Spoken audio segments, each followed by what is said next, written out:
mat prananathastu sevana paraha. Prananathastु sevana paraha. So Srila Prabhupada has given two different translations for this. The first one right here is the one that we generally all know.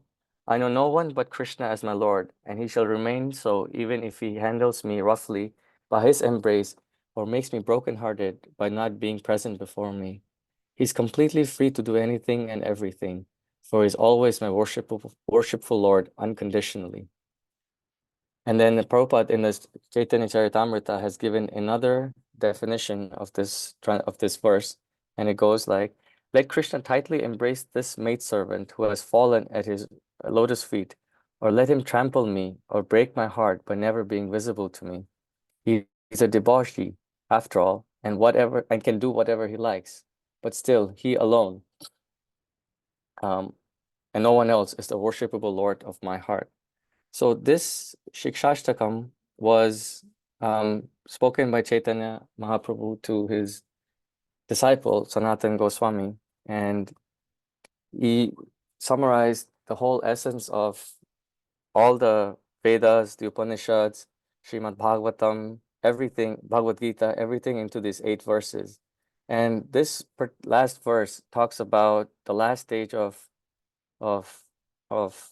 pure devotional service, which is called complete surrender, which is today's topic. So the essence of this verse is that we cannot expect anything from Krishna. Like we are not entitled to expect anything from Krishna. Krishna will do what he wants to do when he wants to do. And we, as his devotees, we have to go according to that plan of his. We are servants of Krishna, and it is our eternal dharma or constitutional position that we serve Krishna. We're always the dasya, and Krishna is always the master. And if we, because of whatever controlling nature we have due to a false ego, if we try to control and make plans, we will 99% of the time see that our plans will not go exactly how we wanted it to go. Somehow or the other, Krishna has his own plan, and he will make sure that material energy forces our plans to be changed to in the way that Krishna wants them to go. So the best example of complete surrender, especially in this verse, is the pastime of the Ras Leela with the gopis and Krishna.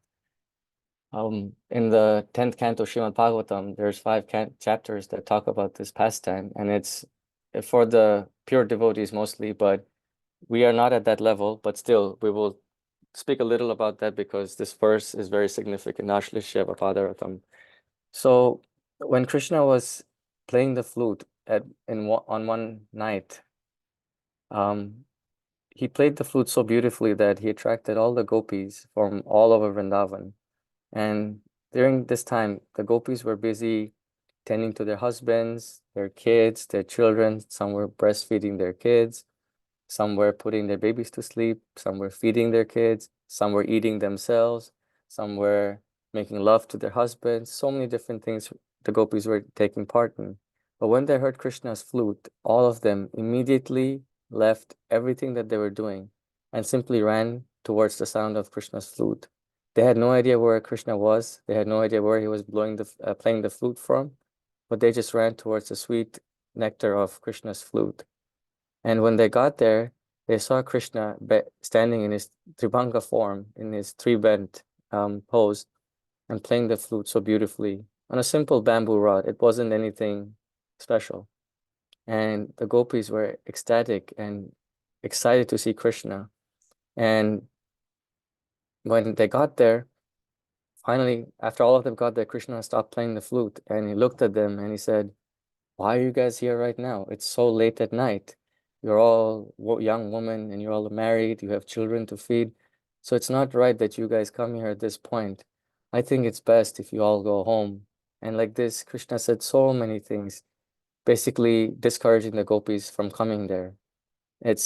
He called them there first. He enchanted them with his wonderful flute playing, which, by the way, no one in the entire 3 worlds can play like Krishna. So with that wonderful tune of the flute, Krishna called all the gopis, and then he says, yeah, you guys need to go home. It's way past your bedtime. You guys are too young, and so on and so forth. And when the gopis heard this, they were heartbroken. They just did not know what to say. So they all looked down to the ground and looked at their feet, and they started drawing various shapes and symbols and various things on the ground with their toes in order to distract them from the harsh words of Krishna. Finally, when Krishna had stopped speaking, the gopis looked very sad. Although they were heartbroken, they persisted.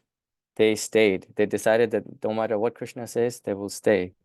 They kept their ground and they argued with Krishna. And through this argument, Krishna realized that these gopis were all sincere and they were only here to please him and serve him in whatever ways they could.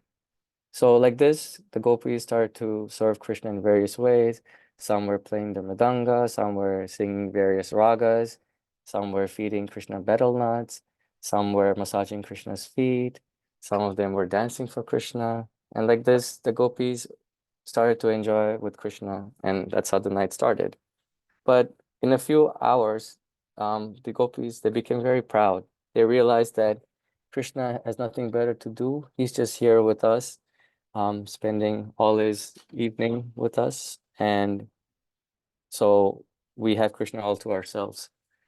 And like this, they decided that Krishna is all theirs. But Krishna, being the super soul in Paramatma in everyone's heart, he could understand the pride that was developing inside the gopis' hearts, their minds actually, and to relieve them, to relieve them of this false ego that they were Krishna's best devotees, which they were, but Krishna didn't want them to feel like this. So what he did was he simply disappeared. He just disappeared from the association of the gopis. And the gopis were shocked, like, what happened? You were here just now, and then you disappeared. So they started looking for Krishna. They started walking all over Vrindavan to the forest. They started looking under the trees, under the bushes. They started speaking to animals. They started speaking to insects, honeybees. Um, like this, they were looking for Krishna, and they kept looking, they kept walking, they were getting tired. And eventually, when Krishna, he realized, he saw that their sincerity, that they were tired now, that they really were missing Krishna. He came back, he reappeared, and then he started speaking to them and told them that you guys are my best devotees, gopis. You are all perfected, um, perfected in devotional service. So the reason why I left was because all of you had developed this pride that you were the best devotees, and my pure devotees don't have this pride. So this is the reason why I disappeared. But now I'm back and I'm here for you and I'm indebted to you guys. And there's nothing that I can ever do to repay you all back for your wonderful devotional service. So like this, the Rasa Leela started and they danced for a whole night of Brahma, which is a unimaginably long period of time. And this is how Krishna pleased his devotees. But before he could please his devotees, he broke their hearts. So the point of this is that this eighth verse of Shri Shikshashtakam, it tells us that um, we don't have anyone but Krishna to take care of us. So however Krishna wants to treat us, he will treat us. And we should not be upset and we should not expect anything from him. We should keep on worshiping him nonstop, uninterrupted, and forever. And that is basically how we start the topic of complete surrender. Now, complete surrender is not something that one develops overnight. This Sharanagati, like Bhaktivinoda Thakur has written many, many bhajans in his Gitavali. Sharanagati is something that is attained through 6 different aspects. The 6 different aspects of Sharanagati are given in in a um in a verse in I believe it's the Aishwarya something Tantra, and in there it talks about the 6 limbs of Sharanagati, of complete surrender, and that's what we will be that's what we'll talk about today, and how those 6 limbs relate to our devotional service and how we can perfect our devotional service and eventually attain that level of complete surrender. So the concept of surrendering ourselves to Krishna is at the heart, and it's the essence of surrender means to become Krishna conscious. If one is not surrendered, one cannot actually become Krishna conscious. Just like if one is not properly dedicated to their studies in college, a student can never really understand what the subject matter is. And in bhakti, the subject matter is prema, love of Godhead, prema pumarto mahan. So to get that, one has to surrender himself. And to surrender himself, one has to go through the process of surrender. One has to surrender themselves. Now, for us, generally, surrender, this word surrender may bring up different kinds of meanings. Some may think that it's associated with something painful, something forceful, or something even regretful. But in bhakti, that is not really the case. The more we surrender, the more reciprocation we get, the more happiness we get, and the more revelation of Krishna we can feel or experience. So surrender isn't really like the stereotyped kind of thing that normal people would understand. That's why in the Bhagavad Gita, Krishna ends the Bhagavad Gita by his instructions in the Bhagavad Gita by saying, Sarva dharman parityaja mamekang sharanang vraja. Ahang tuang sarva papebhyo mokshaishami ma shuchaha. He says, abandon all varieties of religion and just surrender unto me. I shall deliver you from all sinful reactions. Do not fear. So the Bhagavad Gita ends with this instruction of complete surrender, but he doesn't really tell us how to do it, which is why we have Chaitanya Mahaprabhu who came and spoke the Shikshashtakam, and then his disciples, Sanatana Goswami, Rupa Goswami, they all got together and wrote multiple literatures on how one can really understand the concept of bhakti. So most of you or some of you or all of you know this verse. It's called Anukulasya Sankalpa Pratikulasya Varjanam. Rakshishati Vishwaso Goptritve Varanang Tatha. Atmanikshepakarpanye Shadvidha Sharanagatihi. I'll put that up on the screen so you guys can all see. This is the verse. This is the 6 limbs of bhakti, of Sharanagati. So the 6 divisions of surrender are the acceptance of those things favorable to devotional service, the rejection of unfavorable things, the conviction that Krishna will give protection, the acceptance of the Lord as one's guardian or master, full surrender, and humility. So these are the 6 things that we will talk about: accepting everything favorable to serving to the Lord, give up everything unfavorable, having a firm conviction that only Krishna can protect oneself, accept Krishna as one's maintainer, and always be conscious that we are not independent in fulfilling our desires. And we have to think humbly of ourselves as the most fallen. So to start off this thing, what does accepting everything favorable really mean? Does anyone have any idea?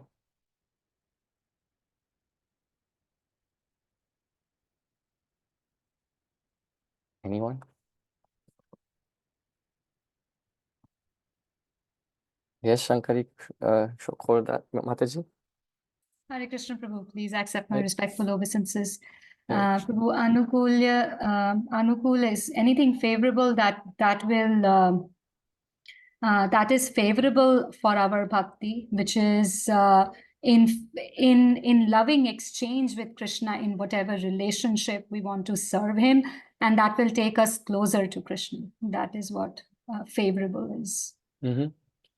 And does anyone know how Srila Prabhupada has made it easy for us to understand how we can get close to Krishna?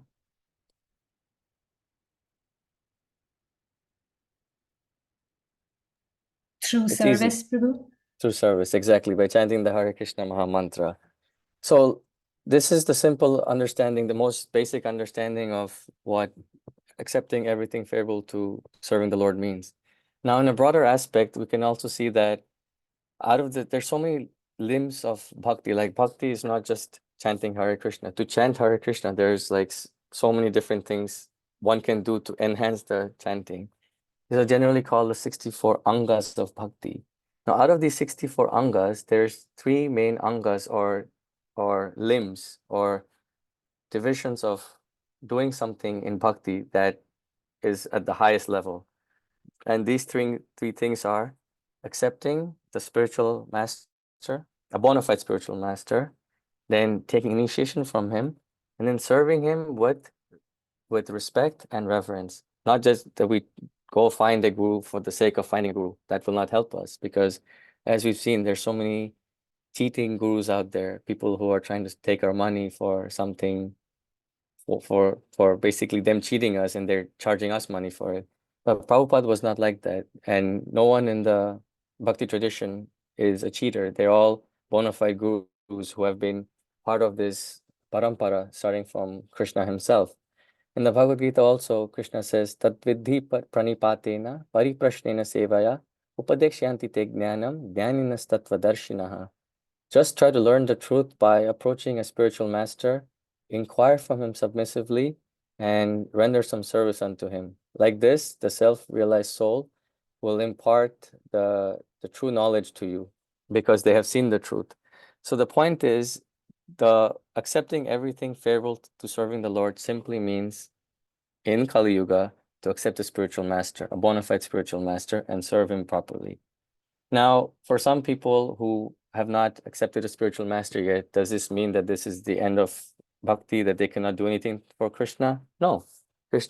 Rupa Goswami, who wrote the Bhakti Rasamrita Sindhu, which is like the handbook of devotional service, he says there's 5 things that can be done that are considered just as favorable as accepting a spiritual master and serving him. He says one can reside in Mathura or Vrindavan. One can worship the deity of the Lord. One can read Srimad Bhagavatam. One can serve devotees. And one can chant the Hare Krishna Maha Mantra. So it's not that if one doesn't have a spiritual master, Krishna disowns them or they cannot serve Krishna or they're not connected to Krishna. They can do all these other 5 things, and then eventually Krishna, he'll see the sincerity in you and he'll connect you with a bona fide spiritual master. So that's how Krishna works. And now, like that, we can understand the anukulasya part of Sharanagati. Then the next part of Sharanagati is pratikulasya varjanam. Pratikulasya varjanam means giving up everything that is unfavorable. So we accept everything that's favorable, and then we reject everything that is unfavorable. So in the Bhagavad Gita, there's many things in the world that we should reject, but the Bhagavad Gita specifically says 3 things that we should give up. Does anyone have any idea what those 3 things could be? Any wild guesses? Lust, anger, and greed. Well done, yes. In chapter 16 of the Bhagavad Gita, Krishna says that Trividam narakasyedam dvaram nashanam atmana kama krodhas tatha lobhas tasmade tatrayam nyayet.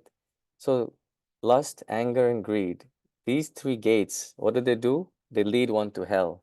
And because they lead one to hell, a sane man should give these 3 things up.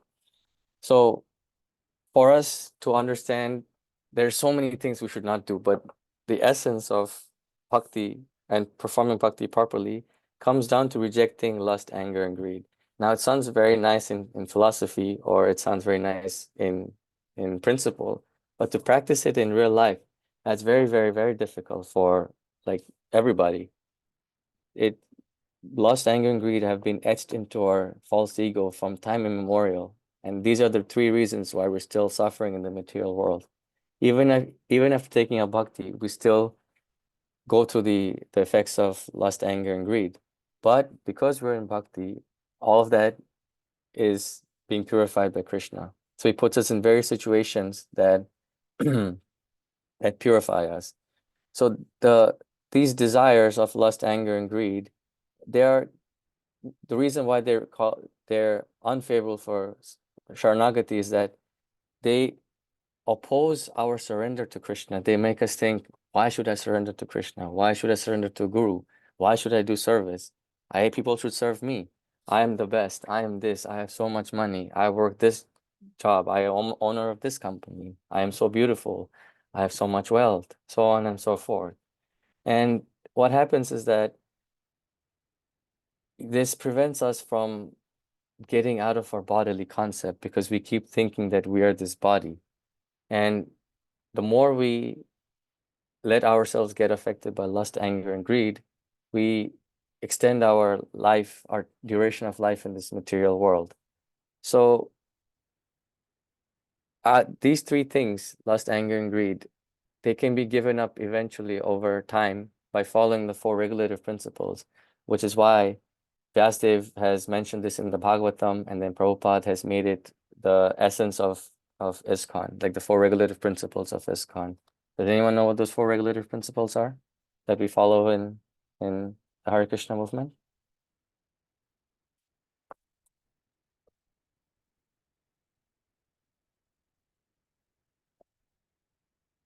Oh, what do you?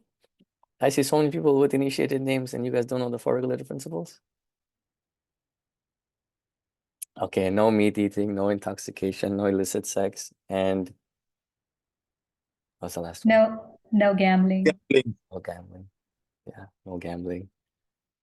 No gambling. So the first three things, meat eating, illicit sex, and intoxication, these are generally what newcomers to the Bhakti movement generally struggle with, which is why we see when we go out on the streets to do Harinam or book distribution or Sankirtan, when we just wave our hands, say, hey, do you want a book? They're just like, no, we don't want this, because their body is so full of passion and ignorance that they don't see something good in front of them.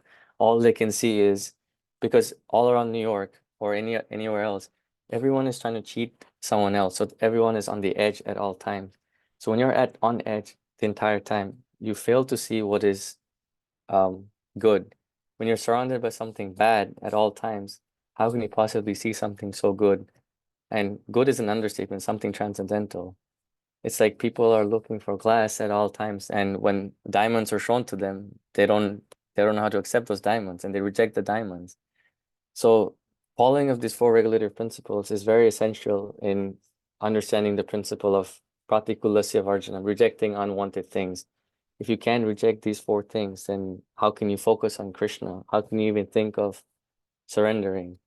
And this is what the next nectar of instruction talks about. There's one verse that talks about these things, but we were not going to get into nectar of instruction now, but just saying that this is mentioned in many, many, many literatures of the Bhakti movement.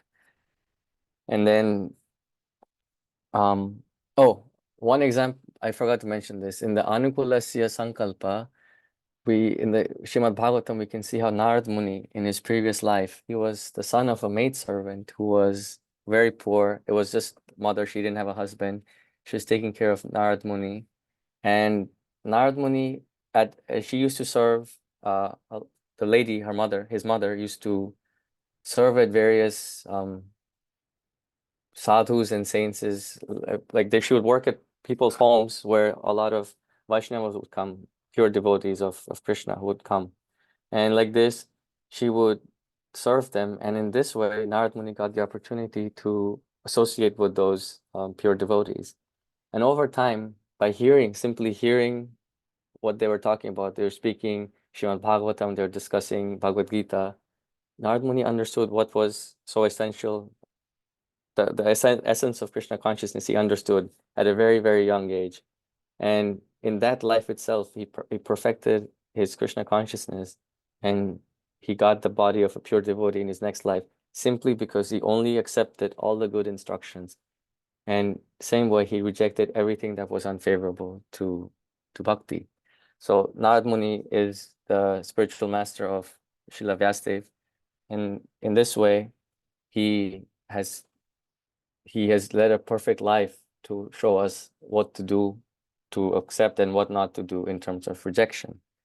Then we have Rakshishyatiti Vishwaso, which is having a firm conviction that only Krishna can protect him or oneself.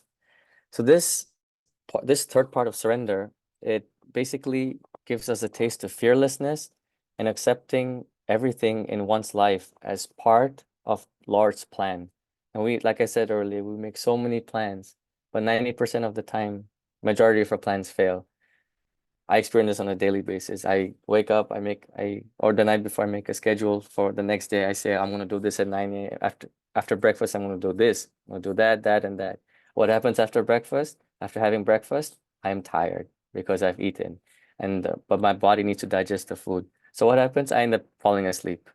And then my to-do list gets extended to the next day, the day after, so many things. That's just a basic example of, and we can see bigger examples in the material world where we have all these scientists, they're trying to build so many things, one after the other, they're trying to invent things.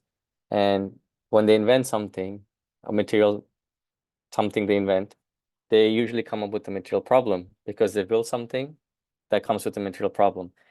Instead of instead of inventing something nice, they create another problem. Then they have to create something to solve that problem. And when they create something to solve that problem, another problem starts. For example, lithium batteries or these vehicles with what batteries do they run on again? I forgot. Lithium batteries? Yeah. So these batteries, they have a limited lifespan. They cannot keep running the car forever. So when these batteries reach their expiry date, what happens to those batteries? They're shipped to China. And what happens when they get to China? They're either burnt or buried in the ground. And what does that do? It affects the people, the trees, the animals, so on and so forth. So like this, we understand that there's no point in understanding, there's no point in really trying to make any plans without understanding Krishna's plan first. And this worldly life, it's filled with so much danger at every step that it just causes fear for us at every moment. But if devotees, if they take up their bhakti process very sincerely, then they can see the Lord's hand in everything. They can see that, oh, I'm suffering right now temporarily because Krishna has put me in this. I'm having a problem with this person because Krishna wants me to learn something. Unless we can get to that level of understanding with the firm conviction that whatever is happening to us is because of Krishna and whatever is happening to us is all good, then we will stop fearing. And this will help us get to the level of surrender. Like a vivid example of this is in the Srimad Bhagavatam, where the Gopas or the cowherd boys of Krishna, they were never fearful of any of the demons. And mind you, these demons were bigger than what Arjuna fought in the Kurukshetra war. Arjuna was fighting Duryodhan, Karna, Bhima, sorry, not Bhima, Bhishma, Dronacharya, all these Maharathas who were maybe 10 feet tall. But these demons like Putana, she was 8 miles long. 10 feet compared to 8 miles is nothing. And then he had demons who could fly in the air, demons who could take the shape of a bull, demons who could take the shape of a snake. But this demon Trinavartasura who could fly, the whirlwind demon, he took Krishna 80 miles, 800 miles into the sky, hoping that he would be able to kill Krishna. But nothing happened to Krishna. Krishna was just fine. He killed the demon and then killed him by dropping his head on a slab of stone. The Gopas, when Aghasur, the snake demon or the python demon, swallowed up all the cowherd boys, the cowherd boys, right before the snake swallowed them up, the cowherd boys walked fearlessly into the mouth of the snake because they had full faith that Krishna would protect them. Arjuna had full faith that he would be protected at every step in the Kurukshetra war. The Pandavas were completely conscious that Krishna would protect them no matter what. Same way, Kunti Devi, although she was suffering so much on a regular basis, from the moment she got married to her husband, King Pandu, her life just became suffering one after the other. But still, she never let go of her faith in Krishna. She, even after going through so much, she offered Krishna her 20 prayers in the first canto of Bhagavatam. I believe it's the eighth chapter or 8th chapter of the 8th chapter of the first canto.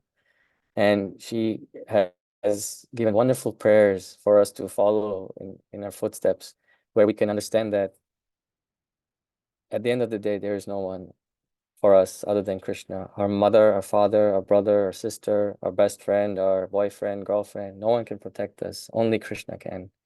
No one could protect Draupadi in the assembly hall where she was being stripped naked by Dushashan and Karna. No one could protect her. No one said anything. Only when she chanted Govinda and lifted her arms in the air, that's when she was finally saved. Because Krishna provided her with unlimited amounts of clothing. Sorry. That's Sharanagati. Draupadi tried multiple times. She said she called out for her husbands. Her husbands didn't do anything.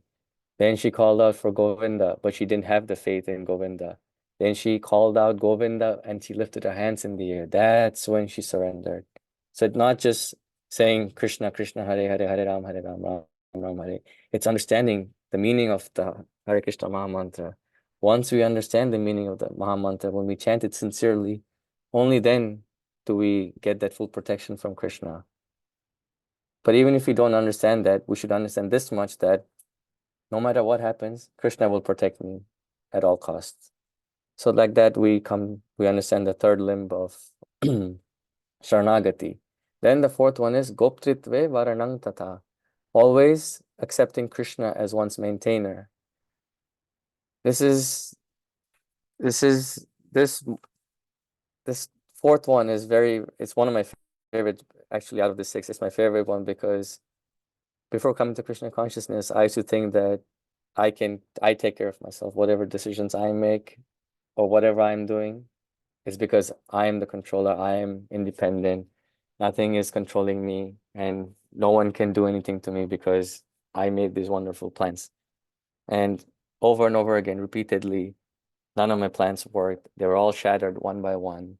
And finally, I was brought to Krishna consciousness in front of Radha Govinda here in New York City. And that's when I was made to realize that I am nobody.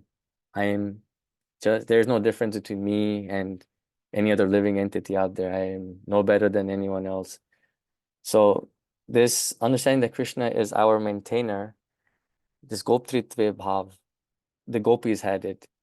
They knew that even after Krishna left them, he left Vrindavan for when he was 16 years old, and he didn't see the gopis after that for 100 years. I heard this in a lecture from Bhakti Charu Maharaj. It was 100 years that the next time he met the gopis was in that solar eclipse time in the field of Kurukshetra. That's the next time he saw the gopis. And the last time he saw the gopis was in Vrindavan when Akrura was taking them on Krishna and Balaram on his chariot. 100 years went by and the gopis, they hadn't seen Krishna. And when they finally saw Krishna outside the tent, outside in Balakurukshetra, they had so much that they wanted to tell him. There's so much that they wanted to talk to him about. So many questions they had. So many things that they wanted to complain about. They wanted to yell at Krishna. They wanted to shout at him for leaving them. They wanted to tell Krishna and Balaram that your mother and father, Yashoda and Nanda Maharaj, are suffering, but they couldn't. So what they did is that they took Krishna into a tent and they revealed their heart. Radharani revealed their heart. The gopis revealed their hearts, and Krishna, he was so overwhelmed with this loving reciprocation from the gopis that that's when he took the form of Jagannath. And this pastime of Krishna and the gopis is one of the favorite pastimes of Mahaprabhu, which is why every time the Ratha Yatra chariot would come out of the Gundicha temple, he would be ecstatic and he would start dancing because he would get into that bhav of Radharani and the gopis, because he had full understanding that even though Krishna is 100 years away from me, even though he has left me for 100 years, he's still maintaining me. Krishna maintained the gopis not by being there in person, but he maintained them through service and separation. Vipralambha Seva, it's called. Through this Vipralambha Seva, he was present in Vrindavan as the bhava, the bhava of separation. And through this, the gopis and Yashoda and Nanda and the Gopas, they spent 100 years. So this understanding that Krishna is one's maintainer, this is the example. This example is like the highest level, but even on a much lower level, we see that there's so many animals in the world who are not dying of hunger or thirst. They're dying because their time has come and they need to move on to the next body, to the process of transmigration of the soul. Like elephants, for example, they eat 40 tons or 80 tons of food on a daily basis. Who is maintaining them? It's Krishna. There's that verse, Nityo Nityanam Chetanas Chetananam, where all the living entities are being maintained by one living entity, and that living entity is Krishna. So through common examples in our day-to-day lives, we see that everything is being maintained, every living entity is being maintained. But we start to complain because we are unable to get our 3 meals a day at 9 a.m., 12 p.m., and then 6 p.m. We complain because of our mismanagement, because of our failed plans. We blame God that He is not protecting us, that we have no one to protect us. So what do? We ignore Him and we make some temporary person our maintainer and protector. But if we don't understand that Krishna is our maintainer, like the Gopis did, Yashoda did, Nanda Maharaj did, then we will never able to really get to surrendering ourselves to Krishna, and we will never make progress in bhakti. Then we can see that Atma Nikshepa is the fifth one, where we are conscious that one is not independent in fulfilling our desires.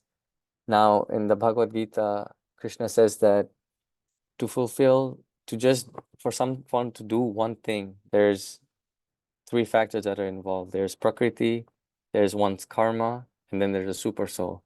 When the jiva desires something, super soul permits it, and once the super soul permits it, based on the qualification of the jiva, if the jiva is qualified to get it, then the material nature provides and makes all the arrangements. If the super soul doesn't sanction, then material nature will not do anything. It will not change its whatever you call it, her path to facilitate our desires. Only with the sanction of Krishna can the material nature, Durga Devi, fulfill our desires. So how can we think that we are in control of anything? How can we think that we are making anything, we are building anything? Only when one depends on Krishna, only then does things really work out. Otherwise, it's just one's karma that's playing. Like all these people who don't take to Krishna consciousness, or people who don't take to God, or people who don't take to any kind of bhakti, their lives is simply running on the basis of karma. Whatever they have done in their previous lives, or whatever they've done earlier in their lives, they're simply just suffering the reactions, or they're suffering the good result or the bad result. And that's how their life is continuing. But once one takes to Krishna consciousness or bhakti, all that karmic reaction, all that karmic debt just comes to a full stop. And then from there, Krishna takes charge, the Guru takes charge, and everything that happens after that is completely by the will of Krishna. Krishna is personally involved. It's like before coming to Krishna consciousness, Durga Devi is controlling you. But when you come to Krishna consciousness, when you slowly start to surrender to Krishna, Krishna takes in charge of you. And he says this in the Bhagavad Gita in the 7th chapter. Devi hesha gunamayi mama maya duratyaya mam eva ye prapadyante maya me tantarantite. He says that this material energy of mine is insurmountable to pass. But one who takes to my shelter, he can easily cross over this energy. So none of our desires can be fulfilled without Krishna's permission. So we have to understand that a devotee is always conscious that he's not independent in fulfilling his desires until and unless Krishna fulfills them, they cannot be fulfilled. And this is actually what Prabhupada says in the teachings of Lord Chaitanya, chapter 12 or 12, I believe. And this is the essence of Mahaprabhu's teachings in his Shikshashtakam. This is what he's saying in the 8th verse, where the third line of the verse, it's not coming to head right now, but the third line of the of the verse. That's what it talks about. And we can see this example in Prabhupada's life. Prabhupada, I'm rereading the Prabhupada Lilamrita right now, and in the first volume, there's so many examples of Prabhupada constantly trying to um, succeed, make money, expand his business, um, yeah, become, what was he trying to do? He was trying to expand his business in Bombay after his Allahabad pharmacy failed. He tried to go to Bombay and expand his own company there. But Krishna, over and over again, he kept taking everything away from Prabhupada. Every little service that Prabhupada did for Bhaktisiddhanta Saraswati Maharaj, so that amount Krishna took away something material from him. Prabhupada helped the Gaudiya Math devotees in Bombay to get a house, a two-storied house. What did Krishna do? He got Prabhupada fired from his job at Bombay, which was a managerial position. Krishna got him fired from there. And then Prabhupada was thinking, it's so strange. Like every time I do something for Krishna, he takes something away from me. And then he went to Bhakti Charanga Maharaj and asked him. Oh, actually, Prabhupada read this verse in the 11th canto. Yaseham anugrahami harishi tadhanang shanehi. When he read this verse, he shuddered. He was shaking. He was like, "Oh my God, is this what is happening to me? Is Krishna really taking my wealth away? Does he want me to surrender? Does he want me to take devotional service more seriously?" And when he asked Bhakti Charanga Maharaj, I said, yes, that seems so.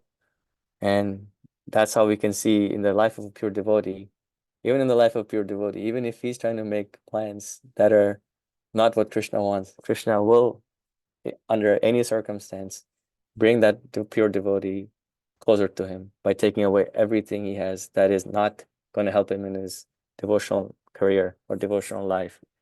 And if that has happened to Prabhupada, then what makes us think that that will not happen to us?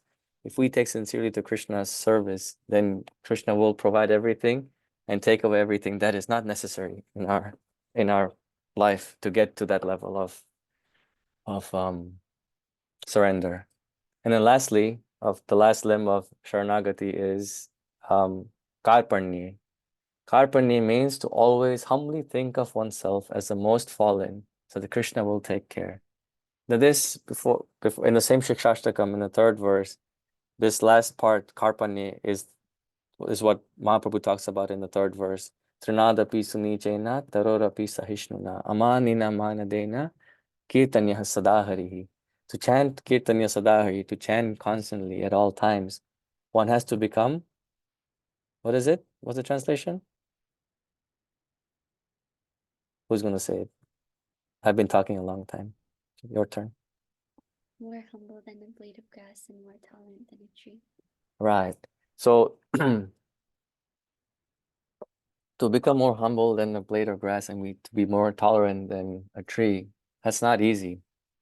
But once we can just simply understand that we are a servant and we are so insignificant because of all that I've spoken about in all the previous 5 limbs of Sharanagati, that we are not in control. Krishna is the only one who's maintaining us. Krishna is the one who is fulfilling our desires. When we understand the point 3, 4, and 5, then we can understand 6. Then we can chant Hare Krishna in the mood of humility and meekness. Otherwise, it'll just be lip service, as Prabhupada calls it. We will just chant Hare Krishna, Krishna Krishna, Hare Hare, Hare Ram, Hare Hare, as fast as we can for millions and millions of lives. But that will not do anything for us. We'll still be stuck in this world, taking different births. We'll be devotees, we'll be engaged in service, but the samsara will still keep going and we'll still be getting afflicted by various things. So Prabhupada says regarding humility, Prabhupada says that humility means that one should not be anxious to have the satisfaction of being honored by others. So this material concept of life that we have, it at every step, it makes us feel every little achievement that we achieve, we think, oh, I've done something great. I am so great. And then next moment, we are made to, if we are lucky, through material nature, we are made to realize that we are not what we think we are. But sometimes it doesn't happen and people keep thinking, yeah, this is what I did. I am the best. I am this. I am so big. I am so great. And they don't get to understand the essence of being humble. And this humility, only a devotee can, the true definition of humility that I just said, according to Srila Prabhupada, only a devotee can practice that and imbibe it, because the humility of surrender, this is just a part of devotee's willingness to do the most menial service in the world. So this willingness to do the most menial service is what makes a devotee qualified to be humble. Because other people who are not devotees, they're not willing to do this menial service.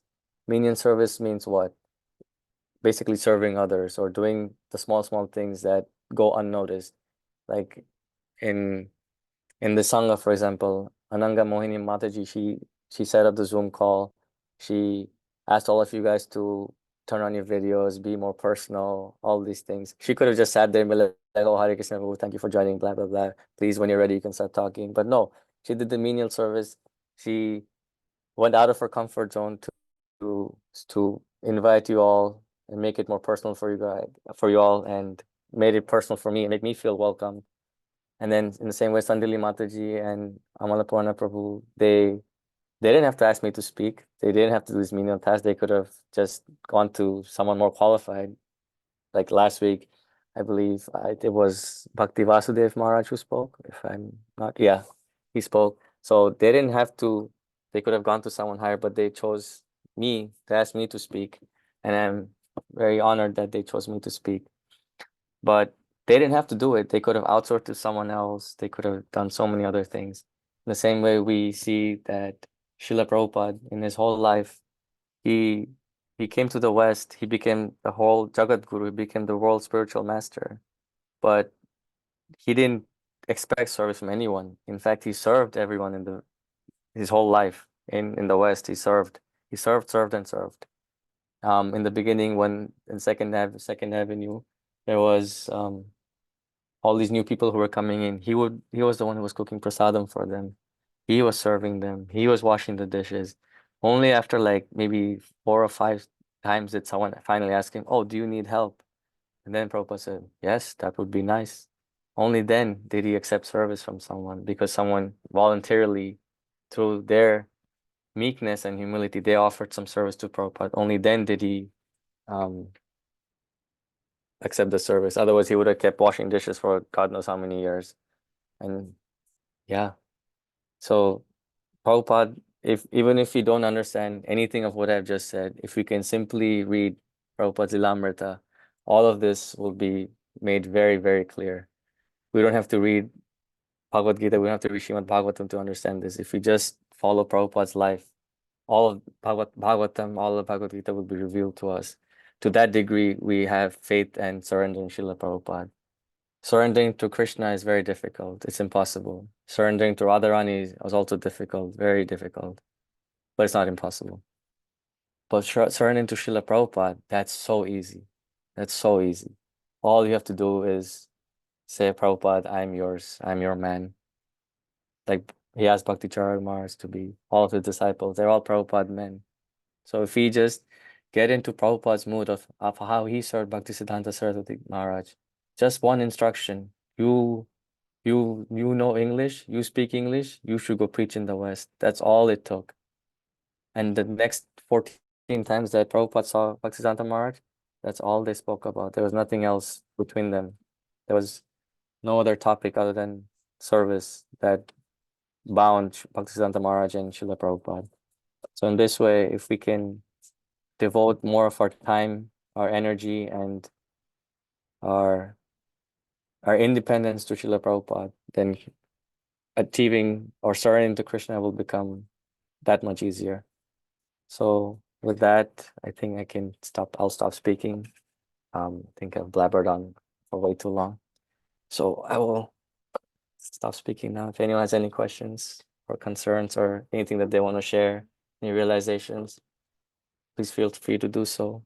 And if I didn't make sense, please forgive me. I'm a first-class neophyte. I don't know anything. I've only repeated like a parrot or whatever I've heard from my guru and Srila Prabhupada. So yeah, I hope I was able to help you guys appreciate Srila Prabhupada, because we are here because of Prabhupada. we're nothing without Prabhupada. Prabhupada na hote, so I don't know kya hota. So, yeah, thank you all very much. Hare Krishna. Hare Krishna, Prabhuji. Thank you so much. It's your humility that you're saying that all that, but that was very, very, very beautiful and informative class, and you really highlighted the key points and how very hard Sharanagati is, very practically, but how our surrender to Srila Prabhupada can slowly reach us there, and the instructions of the Acharyas, as you highlighted in the 6 limbs, and very beautiful practical examples and stories, with starting with the gopis, who are the embodiment of service, the embodiment of surrender to the Lord. And I really liked your point about conviction of Krishna's protection, and how we should understand the Lord's plan, and how he does everything for our benefit that we don't realize in the moment, and he's the only one who is protecting us, and the only one there for us. And the point of menial service, that was also something that a highlight that I'll take away, that with menial service we can adapt to humility. It reminds me of this one story that I think on Endra Prabhu, he was teaching Madhava Prabhu in Vrindavan, and their their daily services to do kirtan and everything. But one day Endra Prabhu knocks on Madhava Prabhu's door, and he's like, "Hey, Haribol, we have to go to the toilets and clean up the toilets." And Madhava Prabhu's like, "What? I'm not here to do this." But he was like, this is humility. This is how we can cultivate the mood of service in our kirtans and actually please the Lord. And that's something that I was reminded of. But thank you so much, Roji. That was truly a very beautiful class. So before we move on to questions, I'd just like to share our announcements, if that's okay with you. Yeah. So this is our ISKCON of Bergen webpage. So we have a lot of upcoming events that are coming up. So like today we had Roji's class on surrender every Wednesday. Oh my God, why? Every Wednesday we have this class, same time, same place. And this Sunday we have His Grace But Mother Prabhuji, who's going to be giving class at our center. Every week we have Bhakti Riksha. If you're not yet connected, you can reach out or access the website. Daily we have Bhagavad Gita reading, 12 to 12:15. It's a nice break between your work schedule to just take a few minutes to read the Bhagavad Gita. And every day, most important part of our sadhana, our morning meditation, 6 to 8 a.m. We have a japa call. We also have our ISKCON calendar here. We have a lot of information that you can access through our website. So please feel free to access whenever you get a chance, and our recent lectures. So Prabhuji's will also be getting uploaded here for those who would like to rehear. So that's the announcements for this week. And at this time, if anyone has any questions, any realizations like Roger is mentioning, please feel free.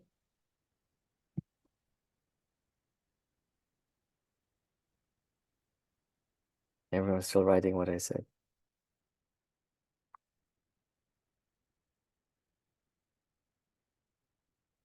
Yes, Mataji. Sankari Kaur Mataji. Yes. Hare Krishna, Prabhu. I think I have one reflection. You said that if Krishna is taking something away from us, we should think that probably Krishna does not want us to have it. And there is a greater good for us in that, in losing that stuff. And really, we should not lament about it that, oh, Krishna took it away from me. As you said, that, we kind of,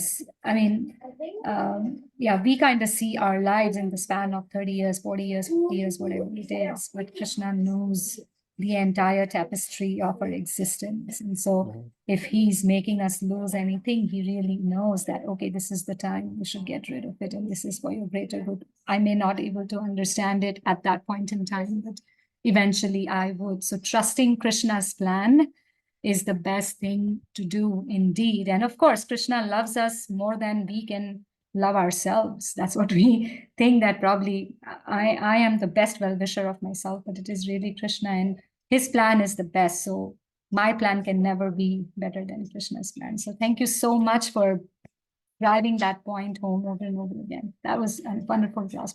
Thank you so much, Hare Krishna. Yeah, Hare Krishna. That's a very wonderful reflection, Mataji. And that reminds me of one thing that I heard in a lecture from Amarendra Prabhu, that there's three things that make devotees devotees. It's that they understand that Krishna is in control of everything. Secondly, Krishna cannot do anything wrong. Thirdly, and which is the best one, Krishna loves us more than we can ever love ourselves. So once we understand point number three, then surrendering becomes a little bit more easier. And if you can't understand point three, if you can remove Krishna from that line and put Prabhupada in there, then point 3, 2, 1 again will become much more easier to understand. Because what's the point of chanting Hare Krishna, of being part of this movement, if you don't appreciate Prabhupada? Because everything we have, even the website ISKCON Bergen, what is it? ISKCON Bergen? Bergen.com. ISKCONofbergen.com. That website is wonderful, but it means absolutely nothing without Prabhupada, mentioning of Prabhupada in it. It's just a regular website. Because you have Prabhupada on it, Krishna becomes more accessible. And it's because of Prabhupada's book that all of you are here. No one is here because of their birth, their beauty, their knowledge, or any other qualification. So yeah, thank you for the reflection. Prabhu, just one thing, you're a reflection of your Guru Maharaj, because Kadam Kanan Swami Maharaj, although he was not a direct disciple of Prabhupada, the way he spoke up, there are few leaders in the movement, I feel that though they are not direct disciples of Prabhupada, they are Prabhupada man, and Kadam Kanan Swami Maharaj was right at the forefront of that. In fact, there have been some senior devotees who told me that they did not know that Kadam Kanan Swami Maharaj was not the direct disciple of Srila Prabhupada until he left this world. So I can see that in you as well. Over and over again, you're talking about Prabhupada. And yes, Lilamrita is an amazing book. And I'm also reading the book in the 5th volume. But yes, Prabhupada's, his surrender in Krishna is just amazing. The Juhu project is there. And then the Vrindavan project, it's just so amazing. So thank you, Prabhu. Thank you for bringing that also. Hare Krishna. Yeah. Hare Krishna. Anyone else?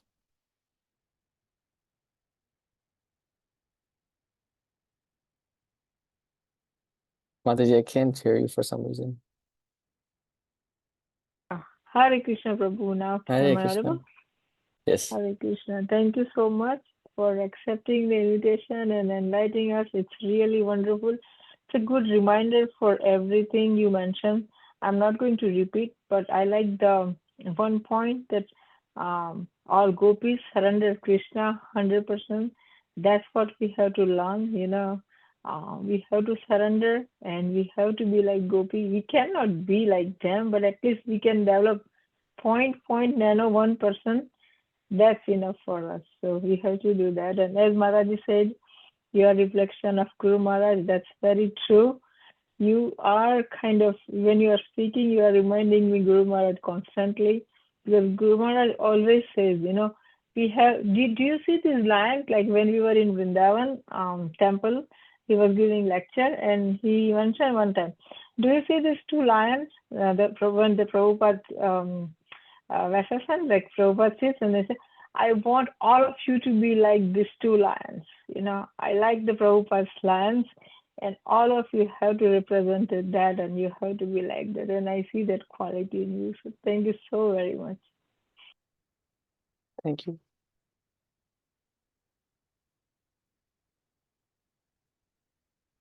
Any last questions, comments? Let's call going once. Okay, if not, then we'd like to again thank Broji for giving his association on our forum today, and we hope to see you again, Broji. Thank you so, so much for that beautiful, beautiful lecture. And thank you all for joining tonight's Wednesday Sangha. So like I said, next week we will be having again a Wednesday Sangha, same time, same place. And more details will be incoming on our ISKCON Bergen website. So thank you again, everyone. Hope you have a really good Wednesday night. Hare Krishna. Hare Krishna. Hare Thank you. Pavanebhyo Vaishnavebhyo Namo Namaha Anantakoti Namo Namah. Jagat Srila Prabhupada ki jai. Jai. Jai. Anandakoti Vaishnavrinda ki. Jai. People. Hare Krishna. Hare Hare Krishna. Thank you. Hare Krishna.